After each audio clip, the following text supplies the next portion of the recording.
Hello guys, स्वागत है आप सभी का आपके अपने YouTube channel GS from basics में। और आज हम लेके आए डेली करंट अफेयर 2 सितंबर 2022 के सभी इंपॉर्टेंट क्वेश्चंस। साथ ही हम बात करेंगे इनके इंपॉर्टेंट फैक्ट्स के बारे में भी। और गाइस, अगर आपने अभी तक हमारे चैनल को सब्सक्राइब नहीं किया है तो आप हमारे चैनल को सब्सक्राइब कर लीजिए। यहाँ आपको डेली करंट अफेयर के साथ साथ वीकली करंट अफेयर भी मिलता रहेगा। तो चलिए गाइस, शुरू करते हैं हमारी आज की वीडियो। तो आज का हमारा पहला क्वेश्चन है फर्स्ट, प्रतिवर्ष संयुक्त राष्ट्र द्वारा अफ्रीकी मूल के लोगों हेतु अंतर्राष्ट्रीय दिवस कब मनाया जाता है? तो अगर बात आती है यूएन यानी कि संयुक्त राष्ट्र की बात आती है, और यूएन एक दिवस मनाता है अफ्रीकी मूल के जो लोग हैं उनके लिए अंतर्राष्ट्रीय दिवस मनाता है। अब ये दिवस मनाया क्यों जाता है? क्योंकि अफ्रीका के अंदर सबसे ज्यादा रंग भेद और नस्लवाद था, तो उसी को समाप्त किया गया और इसीलिए यूएन द्वारा एक दिवस मनाया जाता है अफ्रीकी मूल के लोगों हेतु अंतर्राष्ट्रीय दिवस, और ये मनाया जाता है 31 अगस्त को।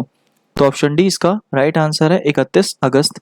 अगर बात आती है यूएन की, तो यूएन की जो स्थापना हुई ये कब हुई? तो स्थापना हुई थी इसकी 24 अक्टूबर 1945।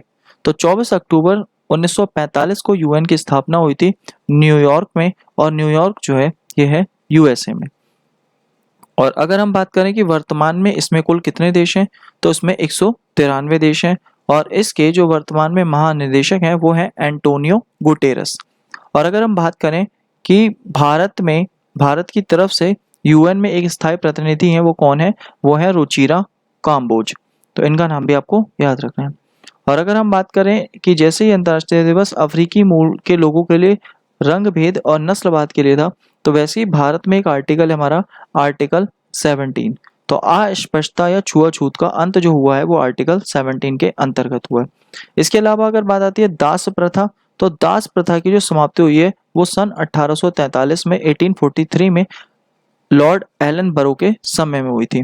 तो ये आपको याद रखना है। इसके अलावा लॉन्ग वॉक टू फ्रीडम, ये नेल्सन मंडेला की आत्मकथा है जिसमें उन्होंने अफ्रीका मूल के लोगों के बारे में बताया है कि उनके साथ में कितना ज्यादा रंग भेद की नीति होती थी। तो ये सभी फैक्ट्स आपको याद रखने हैं। नेक्स्ट है हमारा अगला क्वेश्चन, हाल ही में किस भारतीय को राष्ट्रमंडल संसदीय संघ सीपीए का कोषाध्यक्ष चुना गया?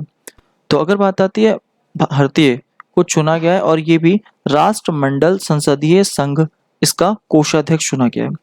अब एक सम्मेलन हो रहा है कनाडा में, और कनाडा के हैलिफैक्स में। अब इसमें भारत की तरफ से जो भारत के प्रतिनिधि हैं वो है ओम बिरला, और इसी में सम्मेलन में राष्ट्रमंडल संसदीय संघ का जो कोषाध्यक्ष चुना गया है वो अनुराग शर्मा को चुना गया है। तो ऑप्शन ए इसका राइट आंसर है। और अनुराग शर्मा ये झांसी और ललितपुर से अगर देखा जाए तो ये झांसी और ललितपुर के सांसद हैं, और इन्हें ही राष्ट्रमंडल संसदीय संघ का कोषाध्यक्ष चुना गया है। और इसका आयोजन जो हो रहा है वो हो रहा है कनाडा के हैलिफैक्स में, और भारत के प्रतिनिधि की तरफ से जो हमारे वर्तमान में स्पीकर हैं ओम बिरला, वो इसमें भाग लेंगे। इसके अलावा अगर बात आती है तो यहाँ पर राष्ट्रमंडल यानी कि कॉमनवेल्थ गेम की, तो जो 22वें नंबर के कॉमनवेल्थ गेम हुए थे तो वो कहाँ हुए थे? बर्मिंघम में हुए थे, और उसमें पहले स्थान पर था ऑस्ट्रेलिया। और अगर हम बात करें हमारा भारत, तो भारत हमारा था चौथे स्थान पर। भारत को कुल इसमें 61 पदक यानी 61 पदक मिले थे। और अगर हम बात करें कि जिसमें से गोल्ड कितने थे, तो 22 हमारे गोल्ड मेडल थे कॉमनवेल्थ गेम में। नेक्स्ट है हमारा अगला क्वेश्चन, मिखाइल गोर्बाचेव जिनका हाल ही में निधन हो गया, वे किस देश से संबंधित थे? तो मिखाइल गोर्बाचेव ये रूस से संबंधित थे। तो ऑप्शन सी इसका राइट आंसर है, रूस। और इनका नाम अभी इनका हाल ही में निधन हो गया, और ये काफी ज्यादा चर्चा में थे। क्यों? क्योंकि जो रूस था, रूस 1991 में अलग हो गया था 15 देशों में। तो 15 देशों में रूस टूट गया था, और उसमें इन्हीं का सबसे बड़ा हाथ था मिखाइल गोर्बाचेव ने, जो रूस को अलग अलग 15 भागों में बांट दिया था। तो इसीलिए ये सबसे ज्यादा जाने जाते थे रूस के अंदर, और ये रूस के जो पुराने राष्ट्रपति थे। लेकिन अब हमारे जो वर्तमान में है इस समय पुतिन, तो पुतिन वही काम, अब जो 15 अलग हुए थे वो चाहते हैं कि ये 15 देश वापस किस में शामिल हो जाएं? रूस में यानी रशिया में शामिल हो जाएं। तो इसी वजह से यहाँ पर जो मिखाइल गोर्बाचेव थे तो ये रशिया के थे। तो ये आपको याद रखना है। रूस की अगर बात आती है तो विश्व का सबसे ठंडा स्थान बर्खोयांस्क रशिया में स्थित है। इसके अलावा विश्व की सबसे लंबी rail line trans Siberian rail line, ये भी रशिया में स्थित है। इसके अलावा अगर बात करी जाए, रूस में दुनिया की सबसे गहरी झील बैकाल झील भी स्थित है। और रूस हमारा ऐसा देश है जो यूरोप महाद्वीप तथा एशिया महाद्वीप दोनों में ही लगता है। नेक्स्ट है हमारा अगला क्वेश्चन, 67वें फिल्म फेयर पुरस्कार में किसे सर्वश्रेष्ठ फिल्म का पुरस्कार दिया गया? तो इसमें सर्वश्रेष्ठ फिल्म जो है वो है शेरशाह।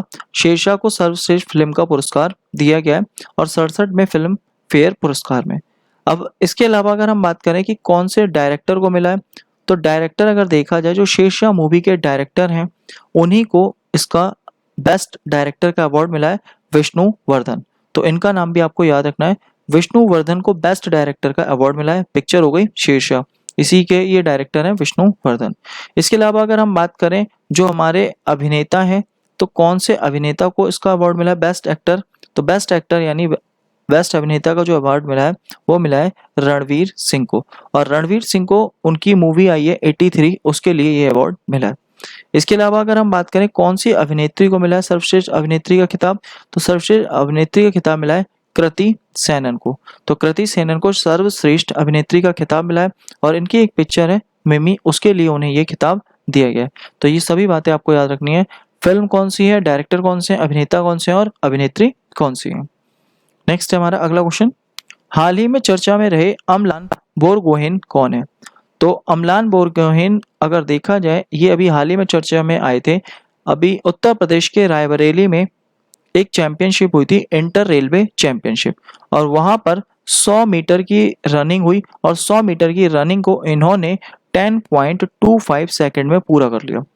तो इसीलिए इनका नाम चर्चा में रहता, क्योंकि ये जो है ये एक राष्ट्रीय रिकॉर्ड है, 100 मीटर की रेस 10.25 सेकंड में पूरी करनी। यानी अब रेस इन्होंने पूरी करी है, तो ये क्या है, ये धावक है। तो ऑप्शन डी हमारा इसका राइट आंसर है। अमलान बोरगोहेन कौन है? ये एक धावक है। और विश्व में सबसे तेज अगर किसी धावक का नाम है तो वो है हुसैन बोल्ट का, और हुसैन बोल्ट ने ये 100 मीटर 9.58 सेकंड में पूरे किए थे 2019 के टाइम। तो इसी वजह से अमलान बोरगोहेन का नाम आपको याद रखना है, ये क्या है, ये एक धावक है। नेक्स्ट है अगला हमारा, चर्चा में रहा परख क्या है? तो परख अगर देखा जाए तो ये जो हमारी न्यू एजुकेशन पॉलिसी आई है, तो न्यू एजुकेशन पॉलिसी 2020 कस्तूरी रंगन समिति के आधार पर आई है। अब इस पॉलिसी के आधार पर ये जो परख है, परख दिया गया है कि यहाँ पर जैसे केंद्र बोर्ड होते हैं उनका अलग होता है और जो राज्य के बोर्ड होते हैं उनका अलग होता है। तो इसीलिए केंद्र तथा राज्य के बोर्ड में समानता विकसित करने के लिए और छात्रों के आकलन हेतु ये एक नियामक है। तो ऑप्शन है इसका राइट आंसर है।